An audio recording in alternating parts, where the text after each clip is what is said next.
Hi everyone, it's Roger here from What's on DisneyPlus.com. A quick news update for you guys on Disney continuing to lose subscribers on their television networks. But before we get into any of that, make sure you do hit that subscribe button to keep up with the latest Disney Plus news. So just ahead of Thanksgiving, Disney released its SEC filing, which gave us a little bit of an update on the subscriber numbers for the television networks. Now obviously during their quarterly financial results, they gave us an update on their streaming services subscriber numbers.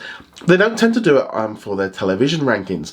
Now there's some really interesting facts being released with this information. From the filing, Disney Channel now has 76 million subscribers, which is down 9 million on this time last year. Disney Junior has 57 million subscribers, down another 9 million, while Disney XD is down 10 million from 66 million of last year. ESPN is also losing lots of subscribers. They've gone from 84 million subscribers last year down to 76, while Disney's other television networks are also continuing to lose subscribers, with Freeform going from 86 million down to 76 million, so a 10 million drop. FX has lost 9 million, going from 86 million down to 77, with FX other channels also losing around 10 million, with National Geographic also losing 9 million subscribers, going from 85 million down to 76, while National Geographic Wild went from 60 million down to 51 million. With every single channel losing around about 10 million subscribers, that is a lot of revenue to be lost, and continues to show this shift of people moving away from traditional television over to streaming. Now, you would imagine really that in a pandemic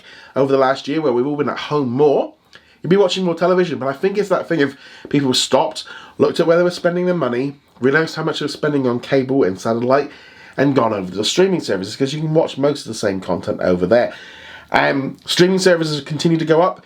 Disney Plus, for example, is up over 60%, ESPN Plus is over 66%, and even Hulu's up over 20%. They just continue to grow. This is a major reason why Disney is changing their strategy from being a linear network over to streaming. But it's not just going to do it overnight, because while it would make sense in some ways for them to close down some of the channels like Disney XD or maybe Nat Geo Wild, they're still making tons of money through advertising and through affiliate sales of them selling these networks onto different networks.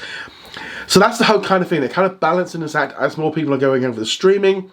They're shifting priority, but they're still making more money with the old system. So that's why they're not quite so quick to change everything in the US. Internationally, things have changed much quicker. They're closing down networks constantly. And we're going to see more closing down in the future. Here in the UK, Disney has already closed down a number of channels. We've only pretty much now got the National Geographic channel left. And that does mean that we do get some random little things. For example, we got the brand new Hot Zone Anthrax series dropping onto National Geographic channel next week. Whereas personally, I would have just put it on as a Star original like they did with the first series. But this is the kind of the shift, and they're trying to make that balance and trying to get everything right. But ultimately, you can just see the numbers are just dropping year on year on year. But they had probably one of their biggest drops ever last year. The pandemic just speeded everything up, and more people have left those traditional networks. And yeah, we're just going to see more of this. And I think we're seeing that shift now where Disney are focusing now more on streaming than on linear networks. But they still got to keep putting that content there because they're still making a lot of money there. But let me know what you think of all this. Are you still watching traditional television channels, or only you watching streaming? I'd love to hear your thoughts. Go check us out over at whatsondisneyplus.com. Like, follow, and subscribe. I shall see you guys in another video. Laters. I'd like to thank all of our Patreon and YouTube channel members for their support. You can become a member from as little as $2 a month, and you get access to our weekly Q&A and much more.